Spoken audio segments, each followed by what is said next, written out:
बिस्मिल्लाहिर्रहमानिर्रहीम। अस्सलाम वालेकुम नाज़रीन, आप यूट्यूब चैनल देख रहे हैं। मैं इमरान खान हूँ। ये बहुत इंपॉर्टेंट वीलॉग है क्योंकि इसमें ओवरसीज़ पाकिस्तानियों के हवाले से दो बड़ी ख़बरें हैं। एक तो ख़बर यह है कि मेरी कुछ अमेरिका में रहने वाले पाकिस्तानी ओवरसीज़ से बातचीत हुई कि उनकी हिकमत अमली क्या है और वो क्या करने जा रहे हैं। डोनाल्ड ट्रंप के इलेक्शन जीतने पर वो बहुत खुश हैं। उन्होंने अपनी एक पूरी हिकमत अमली बनाई है। उन्होंने कहाँ कहाँ राब्ते किए हैं और कौन कौन सी इन्फॉर्मेशन उन्होंने मेरे पास शेयर की है ट्रंप के हवाले से, वो मैं आपके साथ शेयर करूँगा। दूसरा मैं आपको बताता हूँ कि मज़हर अब्बास साहब ने, सीनियर जर्नलिस्ट हैं, मैंने उनसे बहुत सीखा भी, उनके साथ मैंने काम भी किया है। तो मज़हर अब्बास साहब के बारे में मैं ये बात क्लियरली आपको कह सकता हूँ, किसी एजेंडा के ऊपर कभी भी वो रिपोर्टिंग नहीं करते। ये इन्फॉर्मेशन उनके पास होगी, आप इसे गलत इन्फॉर्मेशन कह सकते हैं। बाज़ औक़ात होता है कि आपका सोर्स आपको जो इन्फॉर्मेशन देता है वो ठीक नहीं होती। नॉर्मली हम इनको वेरीफाई कर लेते हैं, लेकिन यहाँ पे उन्होंने एक ख़बर दी तो फिर फौरी तौर पे मैंने उसकी तहकीक की, क्योंकि मुझे इस खबर के अंदर कुछ थोड़ा झोल नज़र आया और मैं ये चाह रहा था कि मैं देखूँ कि क्या वाकई ऐसा कुछ होने जा रहा है बरतानिया में। अब मदर अब्बास साहब ने खबर दी है तो उसको आप गैर संजीदा तौर पे नहीं ले सकते, और वो फेवरेटिज़म से बाहर जाके जो है वो ख़बर अगर उनके पास हो तो फिर वो देते हैं। अब मदर अब्बास साहब ने खबर ये दी कि कोई 26 के करीब पाकिस्तानी हैं जो बरतानिया में हैं, जिन्होंने काजी फ़ायज़ ईसा के वहाँ जाने पे एहतजाज किया था, उन्हें वहाँ से डिपोर्ट कर दिया जाएगा। अच्छा, इसके ऊपर जो है बड़े शादियाने बजाए गए PMLN के कैंप्स में, और वो बड़े खुश हो गए कि नवाज शरीफ के ख़िलाफ़ जो लोग एहतजाज करते हैं या जिन्होंने काजी फ़ायज़ ईसा के ख़िलाफ़ एहतजाज किया, वो लोग डिपोर्ट होकर पाकिस्तान वापस आ जाएंगे, तो उनके साथ पता नहीं क्या जुल्म होगा और किस की उनको सूरत हाल का सामना करना पड़ेगा। तो ये खबर थी।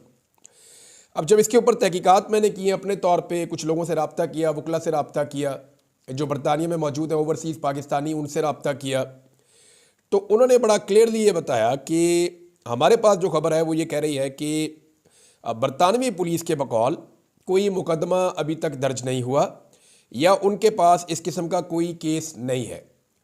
दूसरा उन्होंने बताया कि जी बरतानवी पुलिस जो है वो जब उनसे बातचीत की, मुख्तलिफ लोगों ने रब्ता किया, तो वो इस खबर का वो ये कह रहे थे कि ऐसा कुछ नहीं है, बल्कि वो हंस रहे थे इसके ऊपर, यानी उन्होंने इसको संजीदा नहीं लिया। फिर डॉन के अंदर एक खबर छपी है, एक स्टोरी है, उसमें भी यही क्लेम किया गया कि बरतानिया में ऐसी कोई कार्रवाई नहीं हो रही, ना ही पुलिस के पास वहाँ कोई मुकदमा या केस ऐसा चल रहा है जिसमें पुलिस इन्वेस्टिगेशन कर रही हो उन लोगों के खिलाफ जिन्होंने काजी फ़ायज़ ईसा के खिलाफ एहतजाज किया। अब बरतानिया एक जमहूरी मुल्क है, वहाँ पर एहतजाज किया जा सकता है। ज़्यादा से ज़्यादा इसके अंदर जो ट्रेस पासिंग हुई है, ट्रेस पासिंग कहते हैं किसी की प्रॉपर्टी के अंदर आपने जाके मुदाखलत कर दिया या किसी की हुदूद के अंदर आप दाखिल हो गए, तो मैक्सिमम उसके अंदर जो ट्रेस पासिंग है वो ये है कि या कोई कानून की कहीं वायलेशन हुई है तो वो ये है कि गाड़ी को हाथ लगाया 2 या 3 लोगों ने, यानी गाड़ी को टच किया। गाड़ी को टच करना एज सच कोई जुर्म नहीं है, किसी शख्स के ऊपर असॉल्ट नहीं हुआ, किसी शख्स के ऊपर अटैक नहीं हुआ, कोई ऐसा फिजिकल हमला नहीं है जिसे आप कह सकें कि वो मारा गया हो या गाड़ी के ऊपर कोई चीज़ मारी गई हो। तो 2-3 लोगों ने गाड़ी को हाथ लगाया, इसमें भी 26 लोगों के खिलाफ कार्रवाई नहीं हो सकती। मैक्सिमम जो कानूनी माहिरीन है वो ये कह रहे हैं कि 2 या 3 लोगों के खिलाफ कार्रवाई इतनी हो सकती है कि पुलिस उन्हें बुलवाए और बुलाकर इन्हें वार्निंग दे दे कि आज के बाद आपने किसी चीज़ को टच नहीं करना एहतजाज करते हुए, ये ज़रूरी है, लिहाजा आप एहतजाज करने का आपका हक है बरतानिया में, लेकिन आप ये नहीं कर सकते। अच्छा, एक तो ये है कि पुलिस का मौक़िफ़ है और ओवरसीज़ पाकिस्तानियों का मौक़िफ़ है। इसमें एक दूसरी चीज़ भी है जिसे हमें देखना पड़ेगा। देखें, बरतानिया में ना जमहूरियत है, वहाँ पे रूल ऑफ लॉ है। एक केस जब वहाँ पे बना ही नहीं है और वो मुकदमा पाकिस्तान में दर्ज ही नहीं हो सकता, तो जब कहीं पे कोई मुकदमा ही नहीं है तो बंदे उठा के डिपोर्ट करने का तो सवाल ही पैदा नहीं होता। ये भी एक टेक्निकल नुक्ता है। और तीसरी बात यह है कि पाकिस्तान में इस वक्त जो इंसानी हकूक़ की सूरत हाल है, ऐसी इंसानी हकूक़ की बुरी सूरत हाल में कोई भी मुल्क जहाँ पे इलेक्शन होता है या जहाँ पे जमहूरियत है, उस मुल्क की हुकूमत पाकिस्तानियों को या उन लोगों को जिनके पास दोनों मुल्कों की शहरियत है या उन लोगों को जो कानूनी तौर पे बरतानिया में मौजूद हैं या उस जमहूरी मुल्क में मौजूद हैं, वो उन लोगों को हुकूमत के मुतालबे पर बगैर किसी कानूनी जवाज़ के हुकूमत के हवाले नहीं करेंगे। कोई बादशाह तो है नहीं इस तरह की, जमहूरियत है वहाँ पे, तो वो ओवरसीज़ पाकिस्तानी इसमें प्रोटेक्टेड है। ऐसा नहीं है कि उन्हें बरतानिया उठाएगा और उठाकर पाकिस्तान की हुकूमत के हवाले कर देगा। पाकिस्तान के अंदर जो है वो इस वक्त इंसानी हकूक़ की बदतरीन खिलाफ वर्जियाँ हो रही हैं, और अगर यहाँ पे उनमें से किसी को कुछ भी हो गया, किसी को गायब किया गया, किसी को गिरफ्तार किया गया, किसी के साथ जुल्म हुआ या उनमें से किसी को कोई जिस्मानी नुकसान पहुँच गया या जानी नुकसान पहुँच गया, तो ऐसे में बरतानिया के लिए बहुत बड़ा इशू पैदा हो जाएगा, बहुत बड़ा सीरियस इशू हो जाएगा। और ये उस वक्त मैं आपको खबर दे रहा हूं जब अक़वाम मुत्तहिदा ने एक बार फिर एक रिपोर्ट अक़वाम मुत्तहिदा की सामने आई है और पाकिस्तान में होने वाली इंसानी हकूक़ की खिलाफ वर्जियों के हवाले से अक़वाम मुत्तहिदा ने ज़ोरदार आवाज़ उठाई है।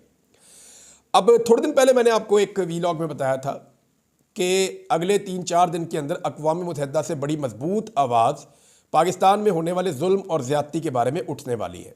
मैंने आपको वीलॉग में बताया था और ये वही सूरत हाल है जो अब मैं आपके साथ शेयर कर रहा हूँ। अक़वाम मुत्तहिदा की इंसानी हकूक़ कमेटी ने पाकिस्तान में इंसानी हकूक़ की संगीन खिलाफ वर्जियों पर अपनी एक और रिपोर्ट जारी की है और ये रिपोर्ट 7 साल के बाद जारी हुई है और इस रिपोर्ट में बहुत सारे अहम तरीन मसाइल उठाए गए हैं। जो मसाइल उठाए गए हैं और जो तजावीज़ दी गई हैं, जो ज़्यादा कंसर्न है अक़वाम मुत्तहिदा की, वो क्या है मैं आपको एज इट इज़ उर्दू में पढ़ के बता देता हूँ। एक तो उन्होंने कहा जी पाकिस्तान ने अभी तक जो आलमी इंसानी हकूक़ के मुआहदे हैं उन्हें अपने कवानीन का हिस्सा नहीं बनाया। यानी हम सारे कानून बनाते जा रहे हैं लेकिन जो इंसानी हकूक़ के आलमी मुआहदे हैं उन्हें पाकिस्तान अभी तक अपने कवानीन का हिस्सा नहीं बना रहा। दूसरा उन्होंने ये कहा कि मुल्क में बदनवानी को रोकने के लिए मज़ीद सख्त कवानीन और इक़दाम की ज़रूरत है जो पाकिस्तान नहीं कर रहा। ख़ास तौर पर अदलिया, फ़ौज और सरकारी इदारों में मर्दों और औरतों को बराबर हकूक़ देना ज़रूरी है और ख़वातीन को सियासी और अहम फ़ैसले करने वाली जगहों पर शामिल करना चाहिए। रिपोर्ट में यह भी कहा गया कि पाकिस्तान में ख़वातीन पर तशद्दुद, इज़्ज़त के नाम पर कत्ल और नुकसानदेह रवायात को ख़त्म किया जाए। जबरी गुमशुदगियों का बड़ा जिक्र किया गया इसमें कि वहाँ पाकिस्तान में जबरी गुमशुदगियाँ की जा रही हैं, तशद्दुद के वाक़यात बढ़ रहे हैं और बग़ैर कानूनी कार्रवाई के मावराए अदालत जो कत्ल जैसे मसाइल हैं ये भी पाकिस्तान के अंदर मौजूद हैं और जिनमें इसमें क्लेम किया गया रिपोर्ट में जिनमें अक्सर फ़ौजी, इंटेलिजेंस इदारे और पुलिस मुलव्वस होती है। ख़ास तौर पर इंसानी हकूक़ के कारकुनों, सहाफ़ियों, तलबा और अक़लियतों और हुकूमती नाकदीन को निशाना बनाया जाता है। यानी जो लोग हुकूमत पे तनकीद करते हैं उनको निशाना बनाते हैं, अक़लियतों को निशाना बनाया जाता है, सहाफ़ी बड़ा सॉफ्ट टारगेट है, सहाफ़ियों को टारगेट किया जाता है, इंसानी हकूक़ के कारकुनों को और तलबा को भी निशाना बनाया जाता है। अनफॉर्चुनेटली ग़ुलामी, जबरी मुशक्क़त, इंसानी स्मगलिंग के मसाइल भी इस रिपोर्ट में बयान किए गए हैं और ये भी कि इख्तलाफ राय करने वाले लोगों की आज़ादाना नकलो हरकत को रोकने के लिए बाकायदा लिस्टें बनाई जाती हैं पाकिस्तान के अंदर। 4th शेड्यूल में लोगों का नाम डाल दिया जाता है। मिसाल के तौर पे हमारे बहुत सारे ऐसे लोग हैं पाकिस्तान में जो इख्तलाफ राय रखते हैं हुकूमत से, तो वो पाकिस्तान में मूव नहीं कर सकते। एक मिसाल मैं हूँ, अब मैं जहाँ बैठा हूँ मैं अभी बताऊँ मैं यहाँ पे हूँ तो मैं सुबह तक मुझे गिरफ्तार कर लेंगे या 1-2 दिन तक पहुँच जाएंगे, जब भी पहुँचेंगे मुझे पकड़ लेंगे। तो आप आज़ादी से मूव नहीं कर सकते पाकिस्तान में। और बहुत सारे लोग हैं जो बेचारे अपने आप को छुपा रहे हैं। पाकिस्तान तहरीक इंसाफ जो है वो आधी पॉलिटिकल पार्टी जितनी पंजाब में वो तो सारे के सारे ही छुपे हुए हैं। ख़वातीन तक जो है वो सामने नहीं आ सकती, बहुत मुश्किलात हैं। तो ये उसका जिक्र भी किया गया है यहाँ पे। फिर रिपोर्ट में कहा गया कि इस मुल्क में बहुत से मसाइल हैं जिनमें बदनवानी के खिलाफ मौसर कवानीन को नाफिज करने के तरीक़ाकार को मजबूत करना ज़रूरी है। ख़ास तौर पर अदलिया, फ़ौज और अवामी अफसरान से मुताल्लिक हमने ज़बरदस्ती गुमशुदगियों या जबरी गुमशुदगियों, तशद्दुद और फ़ौजी, इंटेलिजेंस एजेंसियों और पुलिस के ज़रिए किए गए गैर कानूनी और मावराए अदालत फांसियों के मसाइल भी ज़ेरे गौर लाए हैं, जिनमें इंसानी हकूक़ के महाफ़िज़, सहाफ़ी, तलबा, सियासी कारकुन, नस्ली और मजहबी अक़लियतें, अवामी अफसरान और सियासी मुखालिफिन शामिल हैं जिनके साथ इंतकामी कार्रवाइयाँ की जाती हैं, जिनके पासपोर्ट भी जब्त किए गए हैं, इनको हिरासत में लिया गया है, इनकी नकलो हरकत की निगरानी की गई है या इनकी नकलो हरकत बंद कर दी गई है। हम इस बात पर भी तशवीश का इजहार करते हैं कि हुकाम को ज़ाती डाटा तक रसाई हासिल करने और गैर मुल्की हुकूमतों के साथ शेयर करने का बहुत वसी इख्तियार है। यानी ये जो अभी टेलीफोन कॉल टेप करना या बहुत बड़ी पैमाने पे जो लोगों का डाटा उसकी निगरानी करना, ये सारी चीज़ें पाकिस्तान में हाल ही में की हैं और रियासत में शहरियों की निगरानी के इक़दामात और तरीक़ाकार में इजाफे की खबरें मिल रही हैं, जिनमें शहरियों की कॉल्स और उनके जो मैसेजेस हैं उनको रिकॉर्ड करना और सुनना शामिल है। और यहाँ तक कि एक बड़े पैमाने पर निगरानी का निज़ाम भी बनाया गया है पाकिस्तान में, जिसका मकसद अब ये टेलीकम्युनिकेशन कंपनीज़ को इसके अंदर शामिल किया गया है ताकि 4 मिलियन सारिफीन यानी 40 लाख तक लोग जो हैं उनके डेटा तक टेलीकॉम रिकॉर्ड को बगैर किसी ज़ाब्ता के या रवायती इजाज़त के कब्ज़े में लिया जा सके। ये 40 लाख लोग ऐसे हैं पाकिस्तान में जिनको जब चाहे रियासती इदारे उनको रिकॉर्ड करते हैं, उनको सुनते हैं, उनको देखते हैं और इसके लिए पूरा टेली कम्युनिकेशन का जो सिस्टम है उसको यरगमाल बनाया गया है। ये अक़वाम मुत्तहिदा की रिपोर्ट कह रही है। हमने रियासत पाकिस्तान के लिए 3 फौरी इक़दामात पर जोर दिया। अब ये कह रहे हैं 3 चीज़ें हम कह रहे हैं फ़ौरन पाकिस्तान की रियासत करें। नंबर 1, पहली तरजीह जो दहशतगर्दी का एक्ट है उससे मुताल्लिक है, जिसमें पुलिस को ऐसे इख्तियारात दे दिए गए हैं कि वो वारंट के बगैर घरों की तलाशी लेती है, घरों में घुस जाते हैं, अफराद की तलाशी लेती है और पुलिस हिरासत में एतराफ़ जुर्म करवाती है और उसको अदालत में शहादत के तौर पर पेश करती है और तहकीकात और मुकदमे के लिए जो है वो कोई हद मुकर्रर नहीं करते। यानी लोगों को परेशान किया जा रहा है दहशतगर्दी के नाम के ऊपर। एक तो उन्होंने कहा ये बड़ा सीरियस इशू है और ये बच्चों पर भी लागू कर दिया जाता है, तो पहली तरजीह ये है कि इस चीज़ को ठीक किया जाए। दूसरा उन्होंने कहा फौरी तशवीश का जो मामला है वो जजेस और प्रोसिक्यूटर का मामला है, अदलिया का मामला है। इनकी मुकम्मल आज़ादी होनी चाहिए पाकिस्तान में, गैर जानिबदारी और इनको हिफाजत मिलनी चाहिए। और ख़ास तौर पर अदलिया की आज़ादी के हवाले से जो आइनी और कानून साजी का जो फ्रेमवर्क इस्तेमाल किया जा रहा है ये गलत है। और हमने सुना है कि आइनी तरमीम मंजूर हो चुकी है, यानी अक़वाम मुत्तहिदा भी पाकिस्तान में होने वाली 26वीं आइनी तरमीम का तज़किरा कर रहा है। ये झंडे गाड़े हमने दुनिया के अंदर, और वो अक़वाम मुत्तहिदा की रिपोर्ट कह रही है कि हमारे ख्याल में अदलिया और अवामी इस्तगासा दोनों की आज़ादी के लिए संगीन खदशात को जन्म दिया है। इस आइनी तरमीम के हवाले से वो लिख रहे हैं। तीसरी चीज़ जो उन्होंने कही जिसके ऊपर बहुत तशवीश है वो ये है कि कानून और अमल में इजहार राय की आज़ादी पर गैर ज़रूरी पाबंदियाँ आयद की जा रही हैं। पाकिस्तान में आज़ादी इजहार राय है ही नहीं, ना रूल ऑफ लॉ है पाकिस्तान में, ख्वाह वो ऑनलाइन हो या ऑफलाइन हो। इंटरनेट की बंदिश की जाती है, वेबसाइट्स बंद की जाती हैं, ऑनलाइन वसाइल को ब्लॉक किया जाता है, जैसे पाकिस्तान में एक्स को ब्लॉक किया गया है, और सोशल मीडिया प्लेटफॉर्म्स पर पाबंदी भी लगाई जाती है। तो ये बहुत सारी चीज़ें हैं जो परेशान कुन है। ये जनाब अक़वाम मुत्तहिदा की रिपोर्ट आ गई। अब मुझे ये बताएं कि एक ऐसी रिपोर्ट एक मुल्क के बारे में आई है अक़वाम मुत्तहिदा की, वो मुल्क बगैर किसी मुकदमे के डिमांड करता है बरतानिया के 26 बंदे सामने दे दो। तो क्या बरतानिया वो 26 बंदे, ना बरतानिया में मुकदमा ना पाकिस्तान में मुकदमा, पाकिस्तान में तो हो ही नहीं सकता, तो बरतानिया उठा के पाकिस्तान को दे देगा? ये नहीं हो सकता। बरतानिया के लिए बड़े सीरियस इश्यूज क्रिएट हो जाएंगे, वो ये नहीं कर पाएगा। पूरी दुनिया से लोग जमहूरियत होने की वजह से बरतानिया में जाते हैं और दुनिया के पैसे का फ्लो भी बरतानिया में इसीलिए जाता है कि वहाँ पे जमहूरियत है। तो ये उनके लिए बड़ा सीरियस मसला बन जाएगा अगर ऐसे वो लोगों को उनके मुल्कों के हवाले करना शुरू कर देंगे, तो ये होने नहीं लगा। ज़ुल्म खलीलज़ाद ने एक ट्वीट किया, लेकिन उससे पहले मैं आपको बताऊं कि पाकिस्तान की हुकूमत बहुत बुखलाहट का शिकार है। इनके हाथ पांव फूल गए हैं, हवन्नकों जैसे काम कर रहे हैं। यानी हुकूमती वज़रा के आप स्टेटमेंट सुने, खासतौर पे ख्वाजा आसिफ साहब बहुत परेशान है, बाकी लोग भी परेशान है, लेकिन वो इतनी परेशानी जाहिर नहीं कर रहे। ख्वाजा आसिफ साहब इसलिए परेशान है कि बेचारे बड़ी मुश्किलों से तरला बिन्नत करके तो वो फार्म 47 उन्होंने लिया है रियाना डार साहिबा के खिलाफ, वरना उन्होंने लंबी लीड से ख्वाजा आसिफ साहब को घर भेज दिया था इलेक्शन वाले दिन ही, लेकिन जाली फॉर्म 47 पे आके वो बैठ गए। अब उन्हें खतरा नजर आ रहा है। तो ख्वाजा आसिफ साहब ख्याली पुलाव पकाते हैं जिसमें डोनाल्ड ट्रंप उन्हें ऑर्डर देते हैं कि जनाब इमरान खान को छोड़ दें, और फिर ख्याली पुलाव पकाते हैं कि जनाब हम नहीं छोड़ रहे। यानी ना किसी ने आपको कहा, ना पाकिस्तान तहरीक इंसाफ डोनाल्ड ट्रंप को कुछ कह रही है, ना वो डिमांड कर रहे हैं कि डोनाल्ड ट्रंप हमें छुड़ाएगा, ना उनका ये दावा है कि डोनाल्ड ट्रंप हमें छुड़ाएगा।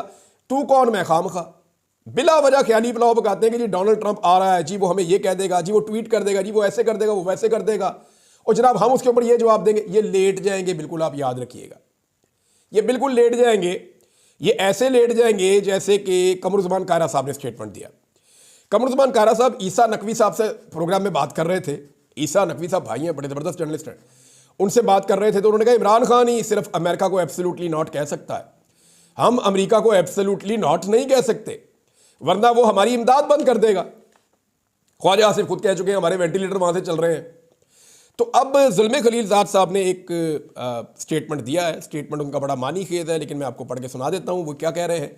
वो ये कह रहे हैं कि अमेरिका के इंतखाबात में ट्रंप की जीत के साथ जनरल आसिम मुनीर ट्रंप के दोस्त इमरान खान की जारी नाजायज़ कैद की कैसे वजाहत करेंगे। वो कह रहे हैं कि आसिम मुनीर साहब कैसे वजाहत करेंगे, इमरान खान साहब को नाजायज़ तौर पर कैद में रखा हुआ है, वो ट्रंप का दोस्त है, तो ट्रंप की जीत के बाद वो उसको कैसे कायल करेंगे कि इमरान खान क्यों जेल में। वक्त आ गया है कि इमरान खान और दीगर अफराद को जो बगैर मुनसिफाना अदालती अमल के कैद हैं उन्हें रिहा किया जाए। ये जनाब ज़ुल्म खलीलज़ाद साहब ने ये ट्वीट किया है, ये उनका स्टेटमेंट है। अब उनके स्टेटमेंट को आप जरा एक साइड पे रखें। मैंने जो बरतानिया में लोगों से बात की है वो मैं आपके सामने रख देता हूं कि वो लोग क्या करने जा रहे हैं।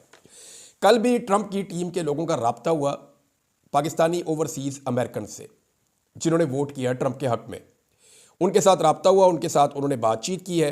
ओवरसीज़ पाकिस्तानियों का ट्रंप की एडमिनिस्ट्रेशन से लगातार राब्ता हो रहा है, उन्होंने मुझे कन्फर्म किया है। और इस वक्त पाकिस्तान की हुकूमत ने एक लॉबिस्ट जो है वो उसको हायर किया है, बरतानिया में, और उसकी जो कीमत रखी गई है, जो उसको पैसा दिया जाएगा, वो 15 लाख अमेरिकी डॉलर्स हैं। यानी 1.5 मिलियन अमेरिकी डॉलर दिया जाएगा, पाकिस्तानियों के पैसे से दिया जाएगा। 6 लाख अमेरिकी डॉलर जो हैं वो एडवांस में दिए जा चुके हैं। बाकी जो 9 लाख अमेरिकी डॉलर्स हैं वो काम मुकम्मल करने पे दिए जाएंगे। अच्छा, इस लॉबिस्ट के बारे में मैं आपको बता दूं, इसी लॉबिस्ट को माजी में पाकिस्तान तहरीक इंसाफ की हुकूमत में इमरान खान साहब ने भी अमेरिका में मुस्बत लॉबिंग के लिए हायर किया था। इसी लॉबिस्ट को हायर किया था, इमरान खान साहब ने भी किया था। लेकिन आपको मजे की बात बताता हूं कि वो $0 कॉन्ट्रैक्ट था। यानी पाकिस्तान की हुकूमत ने ₹1 $1 नहीं दिया था इसी लॉबिस्ट को। और इसने कैसे लॉबिंग की फिर इमरान खान के हक में, और वो कामयाब लॉबिंग थी। वो लॉबिंग ऐसे की कि उस वक्त जो ओवरसीज पाकिस्तानी थे, इमरान खान ने कहा जी पाकिस्तान गरीब मुल्क है, हम पैसे नहीं दे सकते, तो ओवरसीज पाकिस्तानियों ने वो पैसा दिया था लॉबिस्ट को। और आपको एक इंतहाई अजीब बात बताता हूं कि ये लॉबिस्ट कामयाब नहीं हो रहा था। इसको कामयाबी मिली तब जब ओवरसीज पाकिस्तानी अमेरिकन जो हैं उन्होंने इसका पूरा साथ दिया और वो इसके साथ शामिल हुए। अब मैं आपको ये बताता हूं कि उसी लॉबिस्ट को हायर किया है मौजूदा रजीम ने, और उनको ये टारगेट दिया गया है कि हमारे लिए ज़रा अच्छे हालात पैदा करें। अब वो जो लॉबिस्ट है, मेरी इतला के मुताबिक उसने ओवरसीज पाकिस्तानियों से रब्ता किया है, जो अमेरिकन हैं, अमेरिका में रहने वाले जो ओवरसीज पाकिस्तानी हैं उनसे रब्ता किया, और ओवरसीज पाकिस्तानियों ने इनकार कर दिया। देखिए, ये लॉबिस्ट पहले भी कामयाब नहीं हुआ था जब तक कि जो अमेरिका में रहने वाले पाकिस्तानी हैं, जब तक कि उन्होंने साथ नहीं दिया था। ये लॉबिस्ट अब भी कामयाब नहीं होगा जब तक कि अमेरिका में रहने वाले पाकिस्तानी साथ नहीं देंगे। ये कंडीशन है। तो पाकिस्तानी हुकूमत का पैसा ज़ाया हो रहा है, ना सिर्फ पाकिस्तान का पैसा ज़ाया हो रहा है बल्कि इनकी एफर्ट भी ज़ाया हो रही है। इसका नेगेटिव इंपैक्ट आएगा। ओवरसीज पाकिस्तानियों के साथ अगर ये हुकूमत बनाकर रखेगी तो ओवरसीज पाकिस्तानी ही सबसे अच्छी लॉबिंग कर सकते हैं। क्योंकि अभी अमेरिका में इलेक्शन हुआ है, और डोनाल्ड ट्रंप के बारे में मुझे जो चीज़ें पता चली मैं आपको बता देता हूँ। ये निकी हैली और जो साबिक वाइस प्रेसिडेंट थे ट्रंप के, माइक, ये भी सदर के उम्मीदवार बनना चाह रहे थे रिपब्लिकन से। इनका मुकाबला हुआ ट्रंप के साथ, तो इन्होंने ट्रंप के बारे में काफ़ी नेगेटिव बोला। अब मैं आपको अजीब बात बताता हूं कि ट्रंप की अपनी तबीयत कैसी है। ये मुझे अमेरिका में दोस्तों ने बताया। उन्होंने कहा जी पूरी कंपेन में ज़रूरत के बावजूद ट्रंप को इनकी ज़रूरत पड़ी, ट्रंप ने इनको करीब नहीं आने दिया, क्योंकि इन्होंने ट्रंप के बारे में मनफी बोला था। ट्रंप का ये प्रॉब्लम है, जो उसको गाली देता है, उसके साथ बदतमीजी करता है या उसके बारे में मनफी बोलता है, ट्रंप उसको अपने दिमाग में रख लेता है, और ट्रंप फिर मौका आने के ऊपर उसको बताता है कि आपने मेरे साथ ज्यादती की है। तो ट्रंप ने इनको अपने करीब भी नहीं आने दिया पूरी कंपेन में, ज़रूरत होने के बावजूद इनको मुंह नहीं लगाया, और अब इलेक्शन जीत गया वो अकेला ही। और जिसने उसका साथ दिया या जो उसका दोस्त है, अब आप अंदाजा करें ट्रंप की पहली एक्टिविटी क्या थी। यानी जैसे ही उसने अपना रिजल्ट हुआ उसके बाद उसने ऑफिशियली अपना अनाउंसमेंट किया, उसने एक तकरीर भी की है जहां उसने अमेरिकन फौजियों के बारे में भी एक स्टेटमेंट दिया। इन सारी चीज़ों को अलग करें, उसकी जो पहली एक्टिविटी आई है ना, वो आई है इलन मस्क के बच्चों के साथ। क्योंकि इलन मस्क बड़े लंबे अरसे से ट्रंप के लिए कंपेन कर रहे थे और उन्होंने बड़ा जोर लगाया था, तो फैमिली निगलेक्ट हो रही थी, तो ट्रंप ने कहा ठीक है आओ। अब इलन मस्क के बच्चों के साथ वो दिखाया जी शॉप के अंदर शॉपिंग कर रहे हैं, उसके बाद उनके साथ खाना शाना खा रहे हैं। तो डोनाल्ड ट्रंप जो है वो दोस्तों का दोस्त भी है, और डोनाल्ड ट्रंप का ये भी प्रॉब्लम है कि वो उस बंदे को दिमाग में रखता है जिसने उसके साथ खराबा किया हो। तो पाकिस्तानियों ने ये बताया मुझे कि हमने ये सारा डाटा इकट्ठा कर दिया। इस डाटा में जो खास चीज़ें उन्होंने इकट्ठी की हैं, उन्होंने कहा जी कि हमने राना सनाउल्लाह का मौजूदा स्टेटमेंट साथ लगाया, ख्वाजा आसिफ के, और हमने ये भी उनको लिख के बताया रिपोर्ट के अंदर कि बिलावल जो बाइडन का ब्लू आइड बॉय है। बिलावल जो है वो फेवरेट बच्चा है जो बाइडन का, और बिलावल ने जो स्टेटमेंट दिए हुए हैं ट्रंप के बारे में वो भी उन्होंने उनके सामने रखे। फिर मरियम नवाज का स्टेटमेंट भी बताया, और बाकी सबके स्टेटमेंट लगा के उन्होंने कंक्लूजन ये दिया हुआ है कि पाकिस्तान में जो मौजूदा रजीम है इन्होंने ट्रंप की भरपूर मुखालफत की है, और ये अमेरिका में भी ट्रंप के इलेक्शन हारने के लिए अपने तौर पर जो कर सकते थे इन्होंने किया है। अब ये वो सारी चीज़ें जो ओवरसीज पाकिस्तानियों ने पाकिस्तान के अंदर मौजूदा हुकूमत और जो रजीम है इसके खिलाफ ट्रंप को फीड करना शुरू कर दी है, और ट्रंप की टीम उनके साथ लगातार राब्ते में है। तो ऐसे में ये जिस किस्म की लॉबिंग कर रहे हैं ये तो काम नहीं करेगी। हाँ, एक चीज़ है जो मैंने उनसे पूछी है, और वो मोहम्मद बिन सलमान को लेकर है। तो मैंने कहा जी मोहम्मद बिन सलमान के बारे में बताया। उन्होंने कहा जी मोहम्मद बिन सलमान का और डोनाल्ड ट्रंप का बड़ा करीबी ताल्लुक है, और मोहम्मद बिन सलमान ने डोनाल्ड ट्रंप के दामाद के ऊपर बहुत इन्वेस्ट भी किया हुआ है। डोनाल्ड ट्रंप के दामाद की और मोहम्मद बिन सलमान दोनों की बड़ी ज़बरदस्त यारी भी है। ये एक फैक्टर ऐसा है जो डोनाल्ड ट्रंप को मुतासिर कर सकता है। मैंने कहा जी कितना मुतासिर करेगा। उन्होंने कहा जी सवाल ही पैदा नहीं होता कि डोनाल्ड ट्रंप अपने मौक़िफ़ से पीछे हट जाए। मोहम्मद बिन सलमान के कहने पे। हाँ, ये ज़रूर होगा कि जब मोहम्मद बिन सलमान डोनाल्ड ट्रंप को राब्ता करेंगे पाकिस्तान के हवाले से, इमरान खान के हवाले से, तो डोनाल्ड ट्रंप मोहम्मद बिन सलमान को, ये क्लेम है, ये एक नहीं 2-3 सोर्सेज ने क्लेम किया, उन्होंने कहा जितना हम डोनाल्ड ट्रंप को जानते हैं वो मोहम्मद बिन सलमान को कहेंगे कि आपने मेरे से राब्ता किया ना, अब इस मसले को जाके खुद ही हल करो और ये जो ज्यादती और जुल्म हो रहा है इसको बंद करवाओ। तो ये मामला उस तरफ भी जा सकता है। बहरहाल अभी देखते हैं क्या होता है। जो चीज़ें मुझे पता चली मैंने एज इट इज़ आपके सामने रख दी हैं, और कुछ और चीज़ें भी हैं लेकिन टाइम बहुत ज़्यादा हो गया है, वो नेक्स्ट वीलॉग में आपको बताऊंगा। अब तक के लिए इतना ही, अपना ख्याल रखिएगा, अपने इस चैनल का भी। अल्लाह हाफ़िज़।